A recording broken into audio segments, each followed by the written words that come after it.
In June 1944, as Allied forces fought their way through the hedgerows of Normandy, a peculiar military unit deployed across France. Its soldiers carried paintbrushes instead of rifles, sound equipment instead of ammunition, and inflatable tanks instead of real armor. They were artists, designers, actors, sound engineers, and advertisers, men whose weapons were illusion, deception, and theatrical creativity. This was the 23rd Headquarters Special Troops, better known as the Ghost Army. For nearly a year, from June 1944 to March 1945, this unit of approximately one conducted more than 20 battlefield deceptions across Europe. They impersonated entire divisions, created phantom armies, and convinced German intelligence that American forces were where they weren't, all through an elaborate combination of inflatable equipment, radio deception, sound effects, and theatrical performance. The Ghost Army saved thousands of lives by drawing enemy fire away from real units, enabled critical operations by deceiving German commanders about Allied strength and intentions, and demonstrated that in modern warfare, the ability to manipulate enemy perceptions could be as valuable as actual combat power. For nearly 50 years after World War II, the Ghost Army's operations remained classified. The men who served in it were forbidden from discussing what they had done. When they tried to tell their stories, they were often met with disbelief. Inflatable tanks, sonic deception. It sounded like fiction, but it was all real. This is the story of the Ghost Army, how it was created, how it operated, and how a unit of creative misfits used art and imagination to deceive Nazi Germany and help win World War II. The concept of military deception is as old as warfare itself. Sun Tzu wrote that all warfare is based on deception. The Trojan horse, Hannibal's feints before Cannae, and countless other examples throughout history demonstrate that fooling the enemy can be as effective as fighting them. But systematic, large-scale battlefield deception using modern technology was pioneered by the British during World War II. British deception planners developed sophisticated operations that used dummy equipment, fake radio traffic, and elaborate cover stories to mislead German intelligence about Allied intentions. The most famous British deception was Operation Fortitude, the elaborate plan to convince the Germans that the D-Day invasion would come at Pas-de-Calais rather than Normandy. Fortitude used a phantom army, the fictitious 1st U.S. Army Group, FUSAG, supposedly commanded by General George Patton, supported by fake radio traffic, dummy landing craft, inflatable tanks, and double agents feeding false information to German intelligence. Fortitude was spectacularly successful. The Germans maintained significant forces at Pas-de-Calais for weeks after D-Day, convinced the Normandy invasion was a feint, and that the main attack would come at Calais. This deception helped ensure the success of the Normandy landings. American planners, observing the British success with deception operations, decided to create their own tactical deception unit. Unlike the strategic deceptions like Fortitude, which were planned at the highest levels, this unit would conduct tactical deceptions at the battlefield level, creating false impressions of unit locations, strengths, and intentions to confuse German commanders making operational decisions. The result was the 23rd Headquarters Special Troops, activated in January 1944. The unit would combine several deception capabilities into a single, flexible force that could quickly deploy to support combat operations. The Ghost Army was unlike any other military unit in World War II. Its mission required creativity, artistic skill, and the ability to think like a stage designer rather than a soldier. Consequently, the recruitment process looked for very different qualities than conventional military units. The army sought out artists, designers, illustrators, and other creative professionals. Many recruits came from art schools, Cooper Union, Pratt Institute, the Art Students League in New York, and other prestigious institutions. Others were working professionals, graphic designers, display artists, advertising executives, and commercial artists. Among the men who would serve in the Ghost Army were Bill Blass, who would become one of America's most famous fashion designers after the war. He served as a member of the 603rd Camouflage Engineers and later recalled how his experience with fabric, form, and visual deception informed his post-war design work. Ellsworth Kelly, who would become one of the most important American artists of the 20th century. He created camouflage patterns and visual deceptions that would later influence his abstract art. Art Kane, who became a renowned photographer, famous for his 1958 photograph, A Great Day in Harlem, featuring 57 jazz musicians. He served with the Ghost Army and documented many of its operations. These men and hundreds of others brought artistic sensibilities and creative problem-solving skills to military deception. They could visualize how the battlefield would appear from German observation points. They understood perspective, shadow, and how to create convincing illusions. They could improvise solutions to unexpected problems, but they also had to be soldiers. The Ghost Army would operate close to the front lines, sometimes under fire. The men needed to be trained in basic military skills, capable of defending themselves and disciplined enough to maintain operational security. The combination of artistic creativity and military discipline created a unique unit culture. The 23rd Headquarters Special Troops consisted of 4 specialized subunits, each responsible for a different aspect of battlefield deception. The 603rd was responsible for visual deception, creating the appearance of military units and equipment where none existed. Their primary tools were inflatable decoys that replicated tanks, artillery pieces, trucks, and airplanes. These weren't crude balloon animals. The inflatable decoys were sophisticated replicas designed to fool aerial reconnaissance and ground observation. They were made of rubberized canvas, weighed about 95 pounds, compared to a real Sherman tank weighing 30 tons, and could be inflated in 15 minutes using air compressors. The decoys were remarkably realistic. From the air, they looked exactly like real equipment. They had proper shadows, realistic details, and were positioned as real units would position their equipment. The 603rd's artists understood lighting and perspective. They knew how to make the decoys appear convincing from reconnaissance aircraft flying at thousands of feet. But visual deception required more than just inflating rubber tanks. The 603rd created an entire theatrical production around the decoys. They drove real vehicles around the inflatable equipment to create tire tracks. They posted guards near dummy positions. They hung laundry and created campfire smoke to simulate occupied positions. They even created fake traffic signs directing units to phantom headquarters. The 32nd was responsible for spoof radio, creating fake radio traffic that mimicked real military units. German intelligence constantly monitored Allied radio communications, using direction-finding equipment to locate units and traffic analysis, to understand unit structures and operations. The 32nd operators would simulate the radio traffic of entire divisions. They learned the communication patterns, call signs, and operating procedures of the units they were impersonating. They transmitted in the proper codes and at the appropriate frequencies.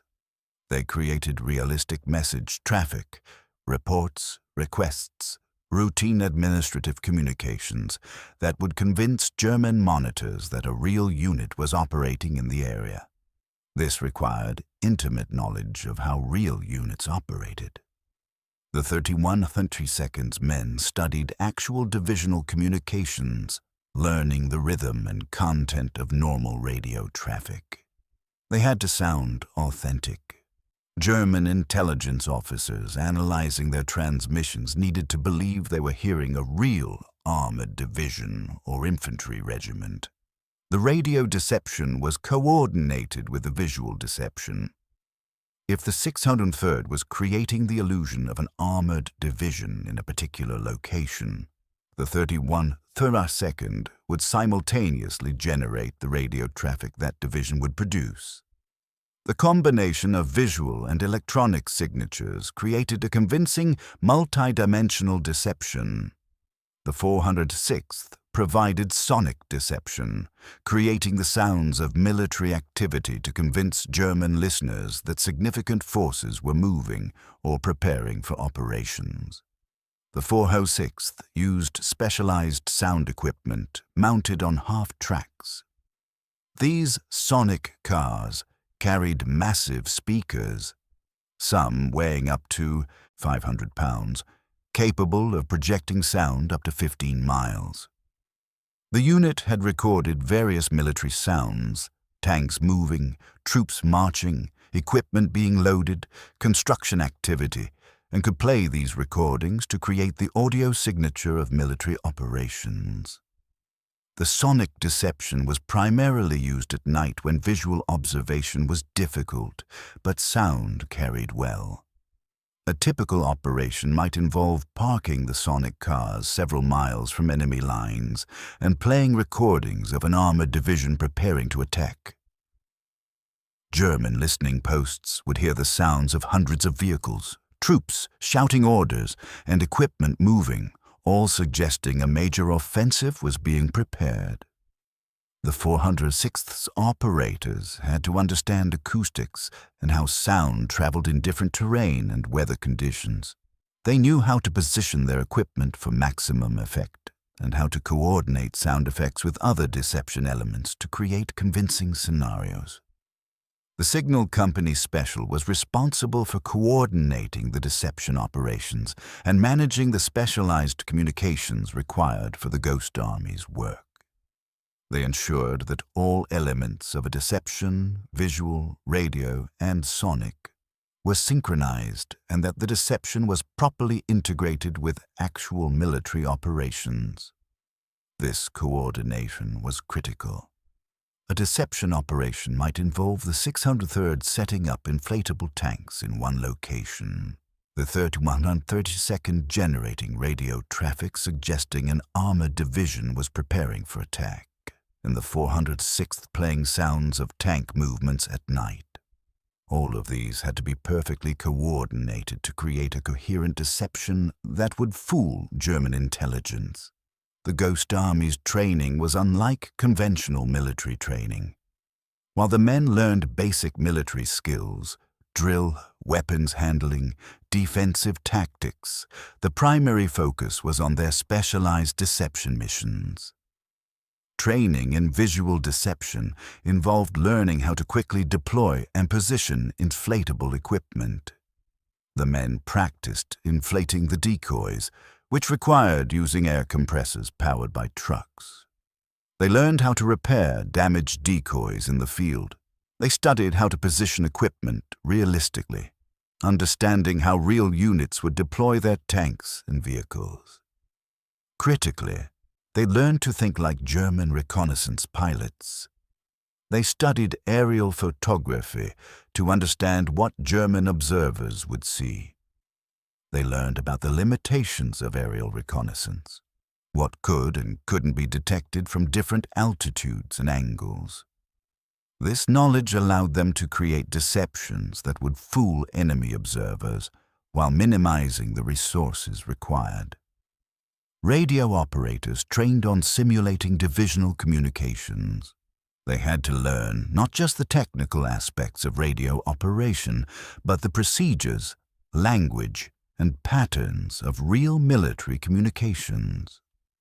They studied actual message traffic from combat units to understand what authentic communications looked like. The sonic deception teams trained on their specialized equipment and studied acoustics. They learned how sound propagated in different environments, forests, open fields, urban areas. They practiced positioning their speakers for optimal effect and learned how different weather conditions affected sound transmission. Throughout training, the emphasis was on realism and attention to detail. German intelligence was sophisticated and experienced. A poorly executed deception might be detected, which could compromise future operations or even alert the Germans to Allied intentions. The Ghost Army had to be perfect in their illusions. The Ghost Army's first significant operation came in June 1944, shortly after D-Day. The operation, codenamed Elephant, involved simulating the presence of the 2nd Armored Division near the Normandy coast, while the real division moved to a different sector for offensive operations. This was the Ghost Army's baptism by fire. The men deployed to France, set up their inflatable tanks and equipment, generated radio traffic simulating an armored division, and maintained the deception for several days while the real 2nd Armored Division maneuvered elsewhere. Operation Elephant demonstrated both the potential and the challenges of tactical deception. The visual deception was convincing. German aerial reconnaissance photographed the dummy equipment and reported an armored division in the area. The radio deception reinforced this impression. But the operation also revealed problems. Coordinating the different deception elements was more difficult in actual combat conditions than in training.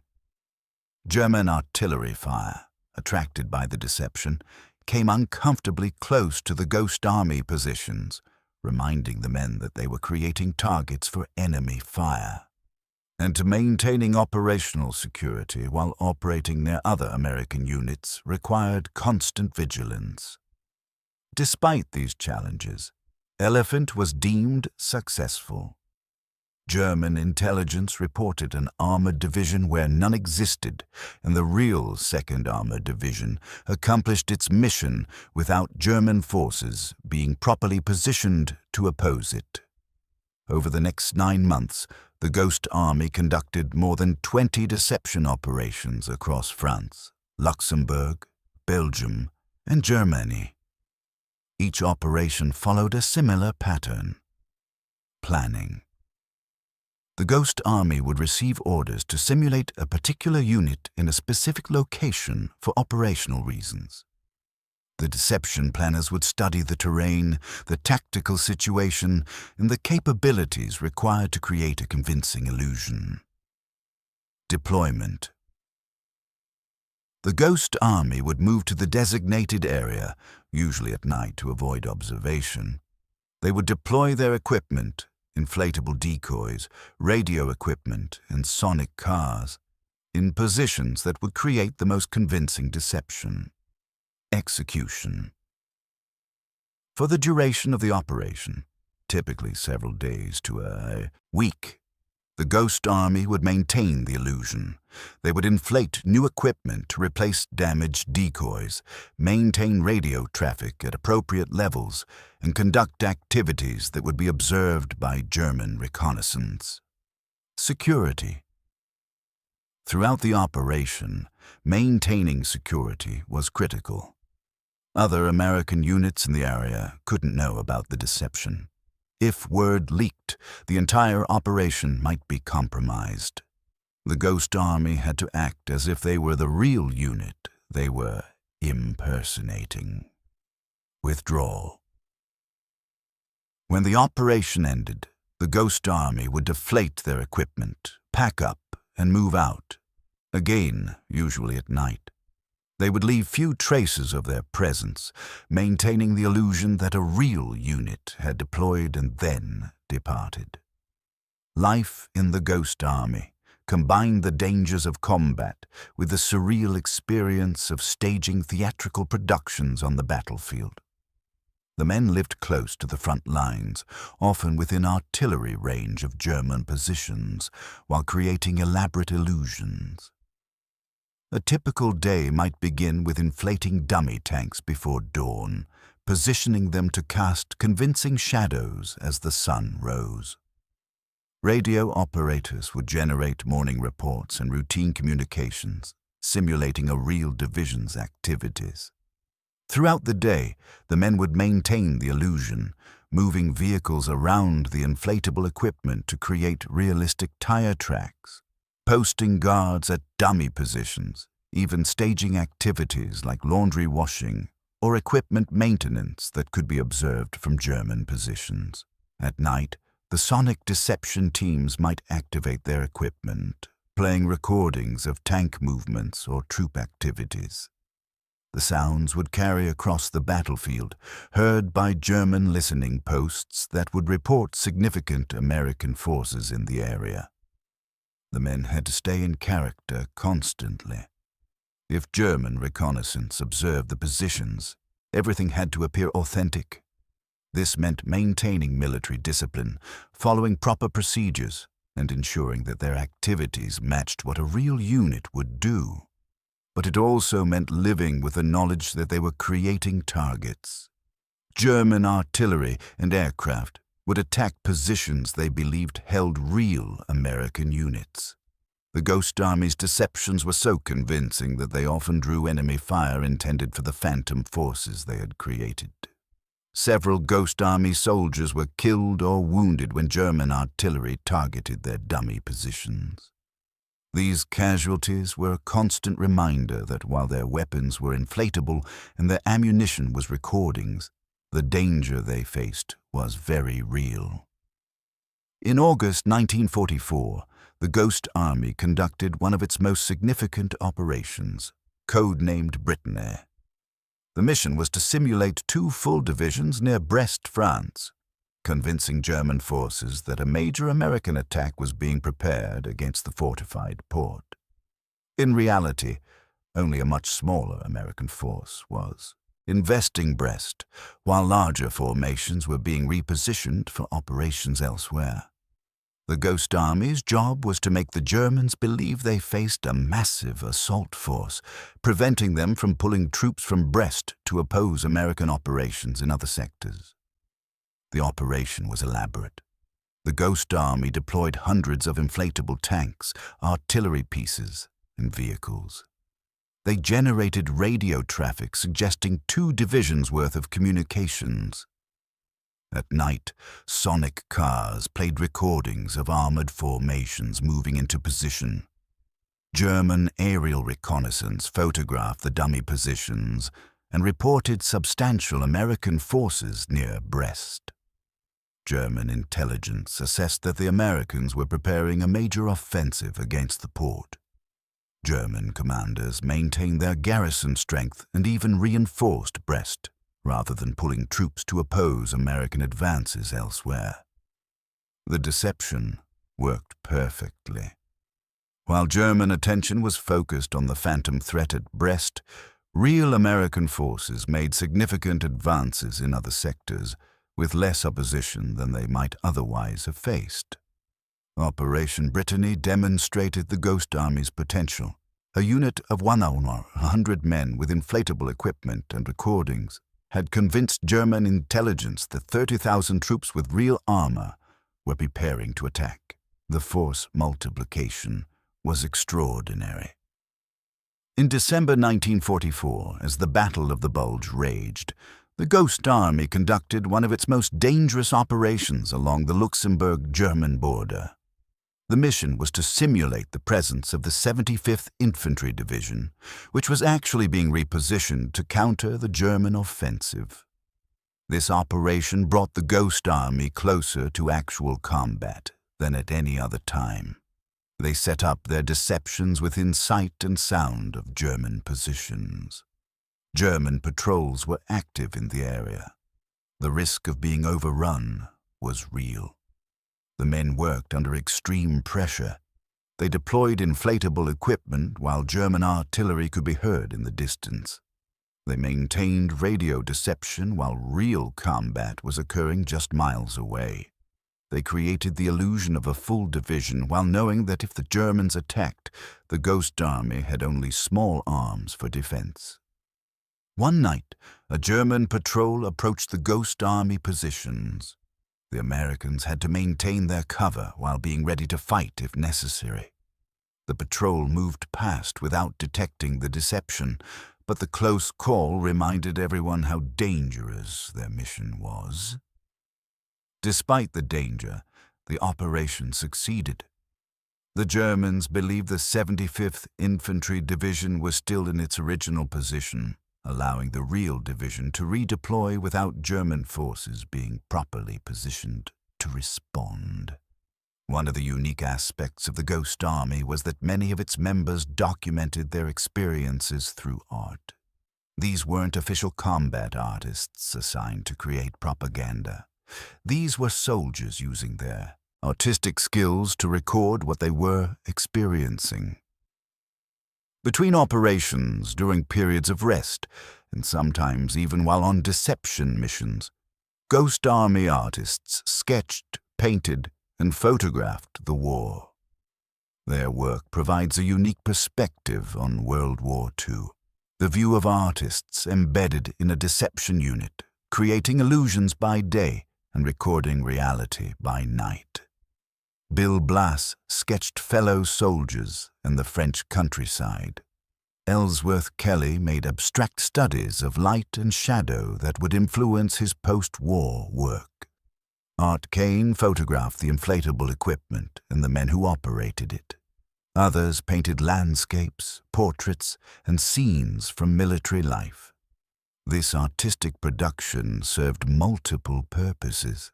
It helped the men process their experiences. It provided a creative outlet for soldiers whose official duties involved creating illusions. And it created a unique historical record of the Ghost Army's operations. After the war, this art would prove invaluable in documenting the Ghost Army's activities.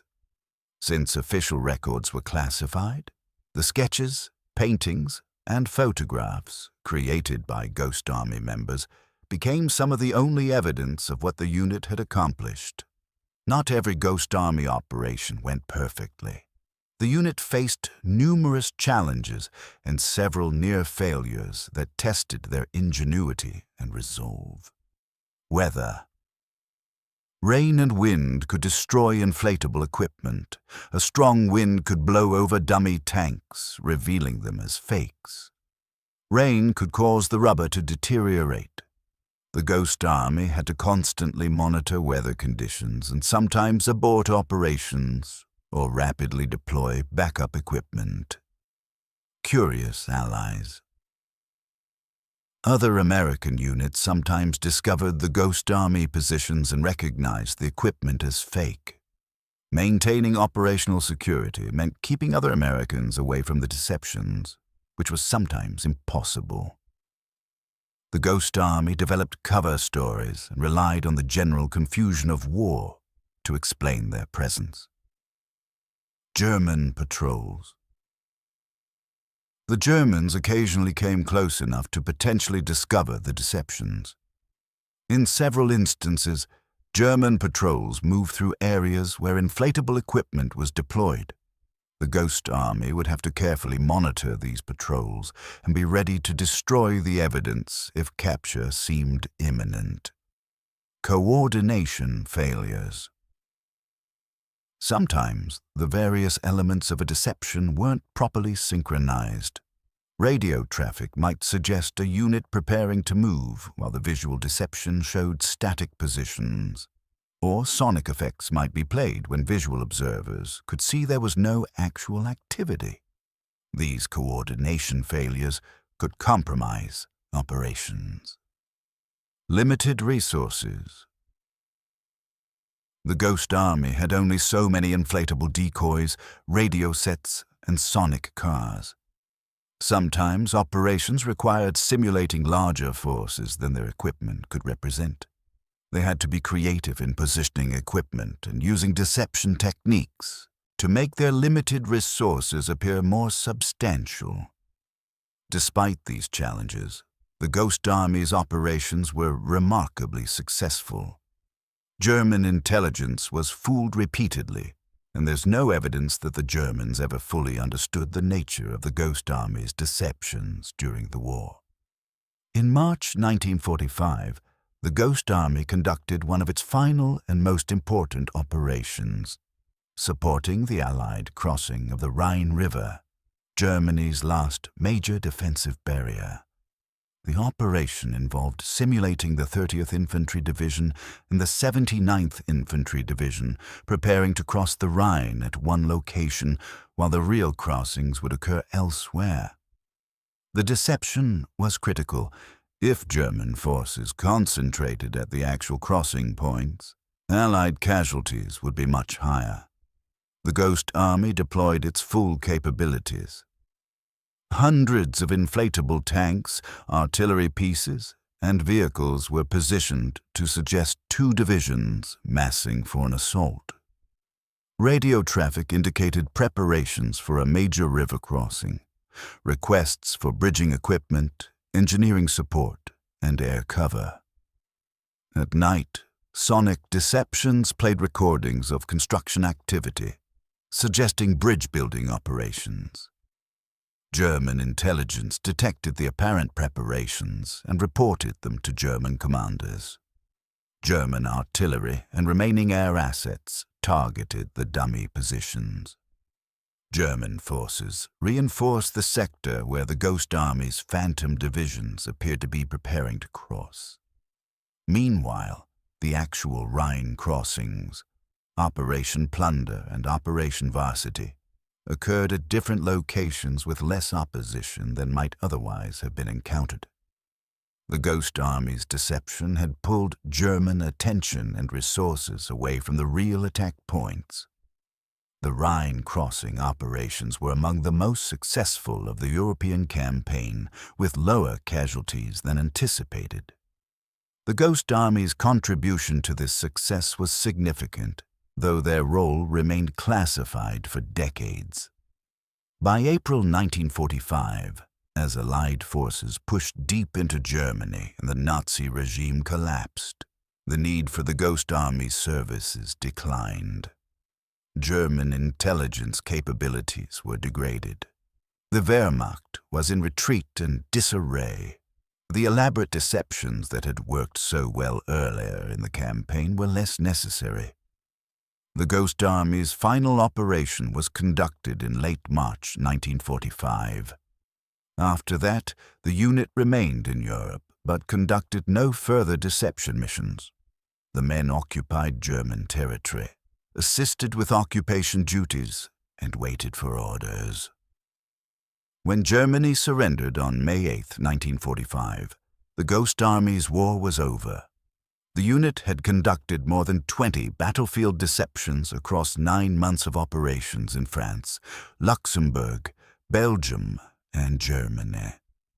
They had simulated entire divisions, created phantom armies, and convinced German intelligence of American strength and intentions that didn't exist.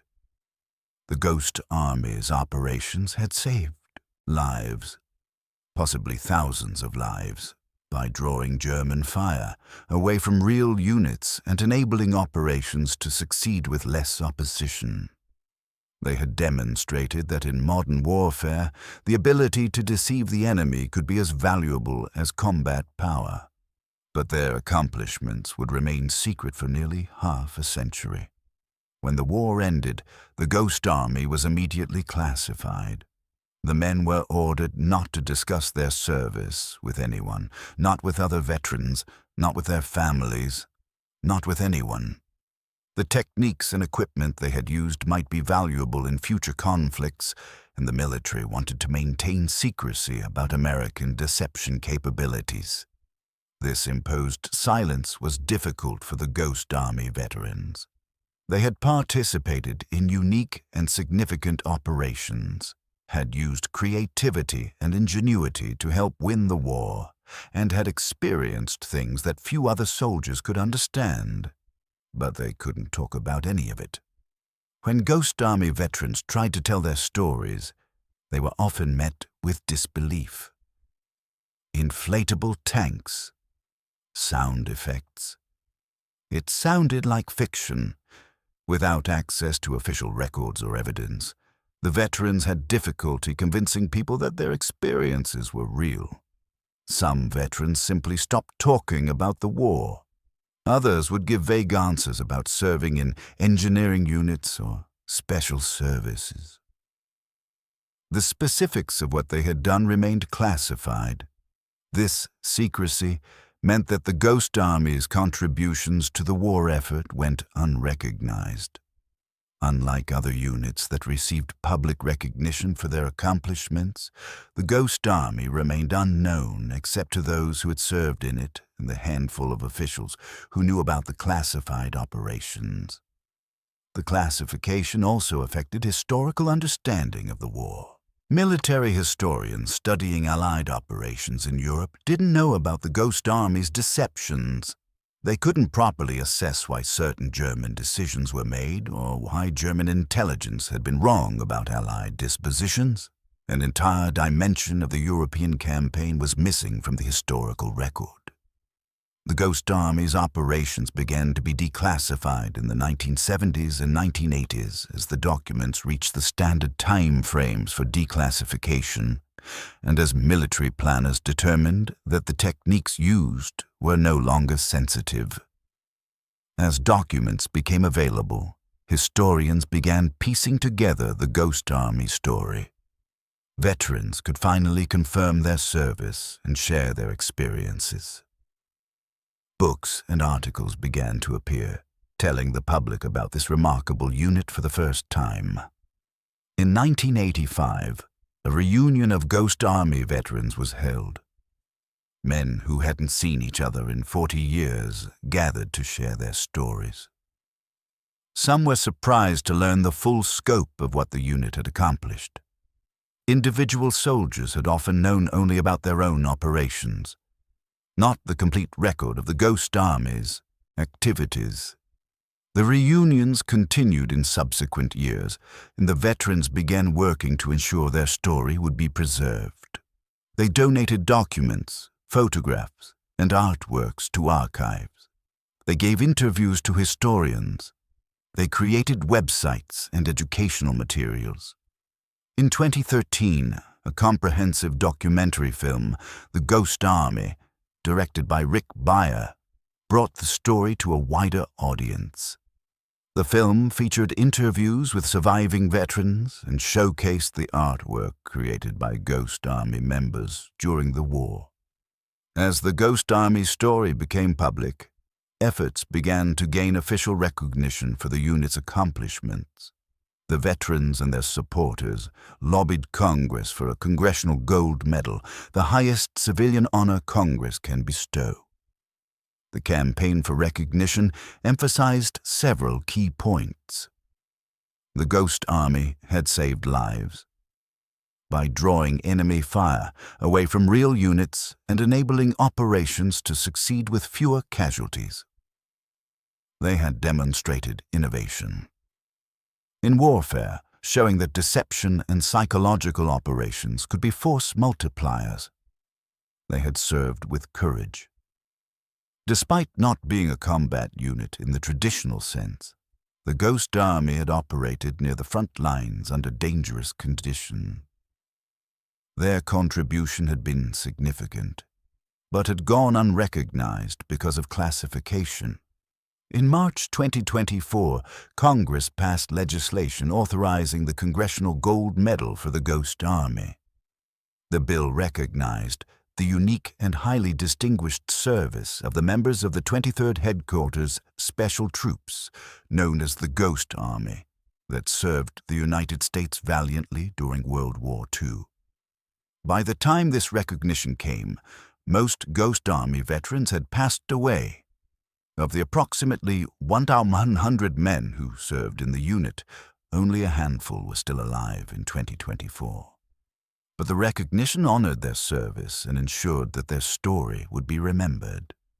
The Ghost Army's operations demonstrated principles that remain relevant to modern military deception.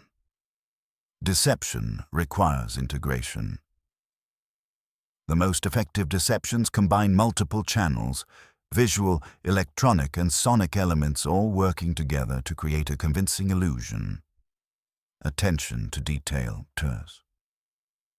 Sophisticated enemies will detect poorly executed deceptions. Every element must be realistic and consistent with what a real unit would do. Deception can be a force multiplier. A small deception unit can tie down or mislead enemy forces far larger than itself, effectively creating combat power without actual combat units. Creativity is essential. Effective deception requires thinking creatively about how the enemy perceives the battlefield and how those perceptions can be manipulated. Modern military forces have incorporated these lessons into their doctrine.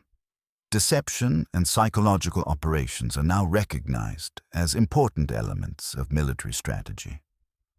While the specific techniques have evolved, modern deception uses digital technology, cyber capabilities, and sophisticated electronic warfare rather than inflatable tanks. The fundamental principles established by the Ghost Army remain valid. One of the most interesting aspects of the Ghost Army is how the experience affected the artists who served in it. Many Ghost Army veterans went on to significant careers in art, design, fashion, and other creative fields after the war. For these men, the war was viewed through the lens of artistic sensibility. They saw the battlefield as composition and perspective. They understood camouflage and deception as problems in visual design. They approached military operations with creative problem-solving skills that conventional soldiers might not have applied. After the war, many Ghost Army artists incorporated their wartime experiences into their work. Ellsworth Kelly's abstract art was influenced by his work creating camouflage patterns and studying how forms and colors interact visually. Bill Blass credited his military experience with teaching him about discipline, organization, and the importance of details, all of which informed his approach to fashion design. Art Kane's photography was shaped by his experience documenting the Ghost Army's operations and the visual absurdity of inflatable tanks on battlefield. The Ghost Army veterans often spoke about how their military service affected their art. They had seen human nature at its worst and best. They had used creativity in service of survival. They had learned that art and imagination could have real-world consequences. These experiences deepened their artistic work and gave it a seriousness of purpose that might otherwise have been lacking. The inflatable decoys used by the Ghost Army were remarkable pieces of engineering. Each decoy was custom designed to replicate specific military equipment with sufficient accuracy to fool aerial reconnaissance. A Sherman tank decoy, for example, weighed about 95 pounds deflated and could be carried by 4 men. Inflated, it looked like a 30-ton tank from the air or from a distance. The decoy had realistic details, hatches, turret, treads, and other features, painted on the rubber surface. It cast proper shadows. From reconnaissance aircraft at typical altitudes, it was indistinguishable from a real tank. The decoys were manufactured by American rubber companies using techniques similar to those used for inflatable life rafts and emergency equipment. Different decoys were created for different types of equipment. M4 Sherman tanks, M7 Priest self-propelled guns, 155 mm howitzers, 2 1-2-ton trucks, and various other vehicles and weapons. The engineering challenge was creating decoys that were light enough to be portable, durable enough to withstand field conditions, realistic enough to fool trained observers, quick to deploy and recover.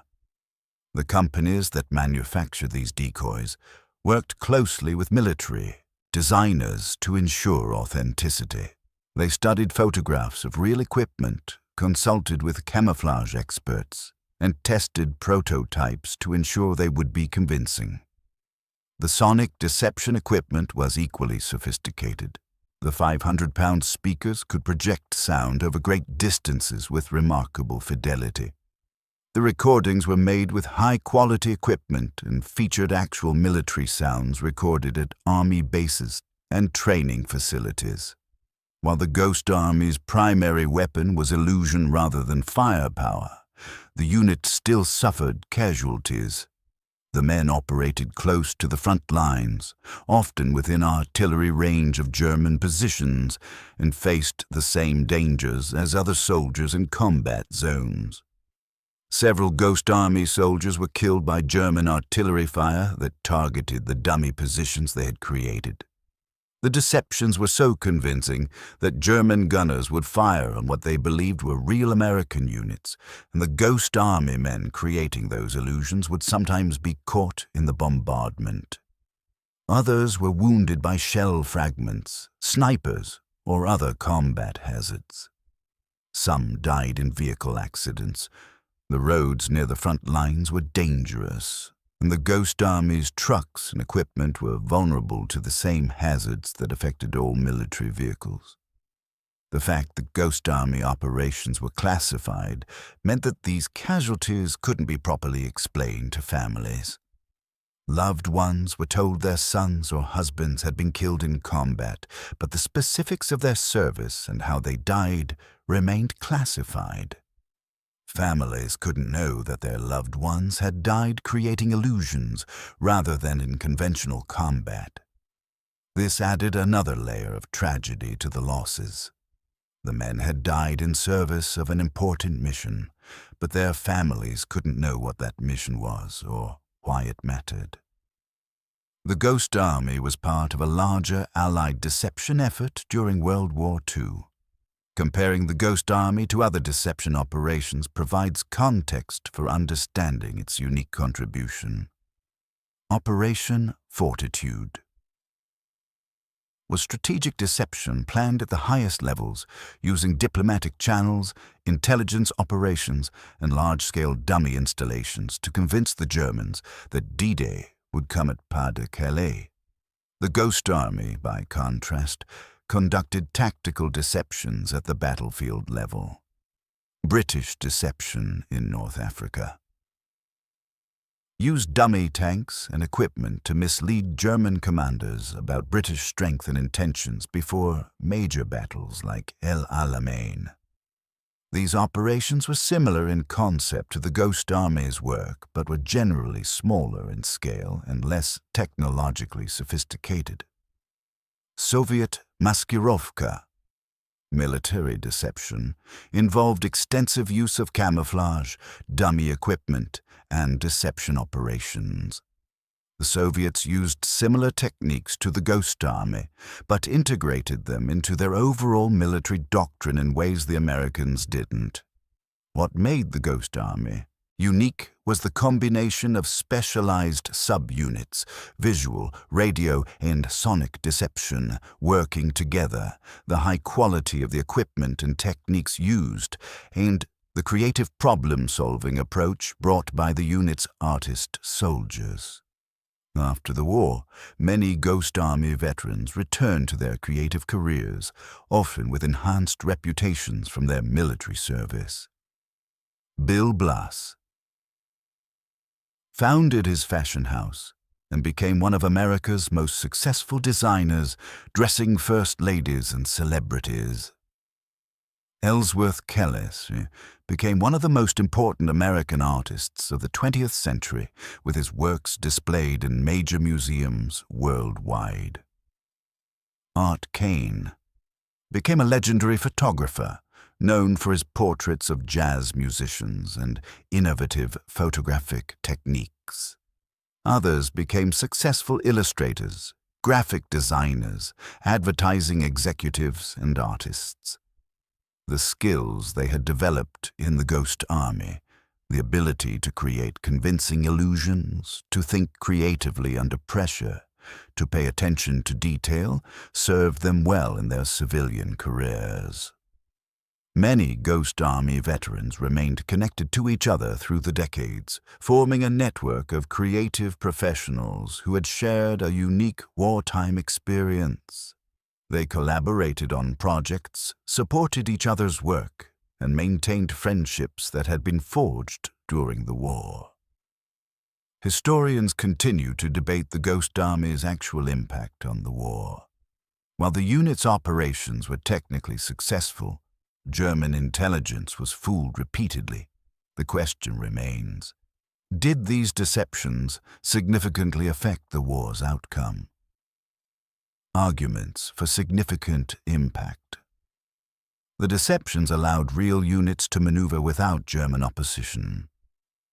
They drew German fire and attention away from actual operations.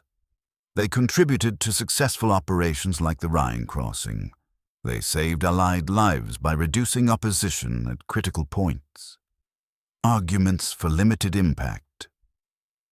By 1944-45, the Allies had overwhelming superiority in most sectors. German intelligence was already degraded and often ineffective. The operations were relatively small-scale compared to the overall campaign. It's difficult to prove that specific German decisions were based on Ghost Army deceptions. The truth likely lies somewhere in between. The Ghost Army's operations probably didn't change the war's ultimate outcome. The Allies were going to win regardless, but the deceptions likely saved lives, shortened specific battles, and provided tactical advantages that made Allied operations more successful. Perhaps the best assessment comes from the German officers who were fooled by the deceptions. After the war, when shown evidence of the Ghost Army's operations, several German intelligence officers admitted they had been completely deceived and had made operational decisions based on the false information the Ghost Army had provided. The Ghost Army story offers lessons for modern warfare and deception. Perception is reality. In military operations, what the enemy believes can be as important as what is actually true. Creating and manipulating enemy perceptions remains a critical capability. Multi-domain deception. The most effective deceptions combine multiple channels. The Ghost Army used visual, electronic, and sonic deception together. Modern militaries combine cyber, electromagnetic, and physical deception. Creative thinking matters. The Ghost Army's artists brought creative problem-solving to military challenges. Modern militaries are rediscovering the value of unconventional thinking and diverse perspectives. Technology enables deception. The Ghost Army used cutting-edge technology of the 1940s, inflatable materials, high-quality sound equipment, and sophisticated radio techniques. Modern deception uses digital technology, artificial intelligence, and advanced simulation. Secrecy limits learning. The 50-year classification of the Ghost Army's operations prevented the military from fully learning from and building on their successes. Modern deception operations benefit from faster declassification and better knowledge management. The 23rd Headquarters Special Troops, the Ghost Army, was one of the most unusual and creative military units in American history. For 9 months in 1944-1945, approximately 100 men used inflatable equipment, radio deception, and sound effects to fool German intelligence and support Allied operations across Western Europe. The men of the Ghost Army were artists, designers, and creative professionals who brought unconventional skills to the battlefield. They approached military problems with artistic sensibilities, understanding perspective, composition, and the power of illusion. They created elaborate theatrical productions on the battlefield, with the audience being German reconnaissance and the stakes being thousands of lives. Their operations were remarkably successful. German intelligence was fooled repeatedly, reporting American divisions where none existed and making operational decisions based on false information. The Ghost Army's deceptions contributed to Allied successes, saved lives, and demonstrated that creativity and imagination could be weapons as valuable as artillery or tanks. For nearly 50 years, their accomplishments remained classified. The men who had created battlefield illusions couldn't talk about what they had done. Their families didn't know. History books didn't mention them. The Ghost Army was itself a ghost, present but unseen, important but unacknowledged. But truth eventually emerged. As documents were declassified and veterans told their stories, the world learned about the Ghost Army. Their inflatable tanks, their radio deceptions, and their sound effects, techniques that had seemed too strange to be true, were confirmed as real and effective. Today, the Ghost Army is recognized as a pioneering force in military deception. Their techniques influenced modern psychological operations and deception doctrine. Their story demonstrates that in warfare, the ability to deceive the enemy can be as valuable as the ability to destroy them. The men of the Ghost Army didn't storm beaches or charge enemy positions. They inflated rubber tanks, broadcast radio signals, and played recordings. But they were warriors nonetheless, using creativity and courage to fight the enemy in unconventional ways. They were the army that didn't exist, fighting battles that weren't real, creating threats that were illusions. But their impact was genuine, their service was real, and their legacy endures. The Ghost Army proved that sometimes the best weapon is the one that makes the enemy see what isn't there. They showed that artists can be warriors and that imagination can be as powerful as ammunition. They demonstrated that in modern warfare, the mind is the ultimate battlefield, and those who can control perception can control reality. For that achievement, fought under conditions of secrecy and danger, the men of the Ghost Army deserve to be remembered, not as phantoms or illusions, but as real soldiers who used extraordinary means to help win the war and save lives.